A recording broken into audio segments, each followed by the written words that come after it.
Punjab assembly का इजलास आज बुलाने के लिए सेक्रेटरी असम्बली का डिप्टी स्पीकर का हुक्म मानने से इनकार। पंजाब असम्बली के इजलास बुलाने के हवाले से स्पीकर और डिप्टी स्पीकर के नोटिफिकेशन के हवाले से पैदा होने वाला तनाज़ा शिद्दत अख्तियार कर गया है। ज़राए के मुताबिक पंजाब असम्बली का इजलास बुलाने के हवाले से सेक्रेटरी असम्बली ने डिप्टी स्पीकर के अहकामात मानने से इनकार कर दिया है।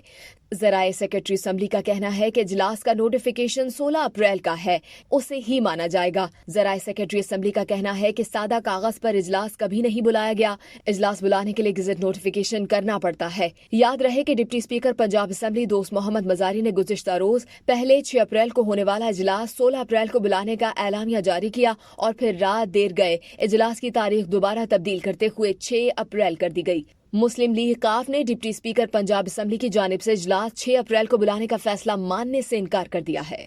मजीद जानने के लिए सब्सक्राइब कीजिए डेली जंग यूट्यूब चैनल।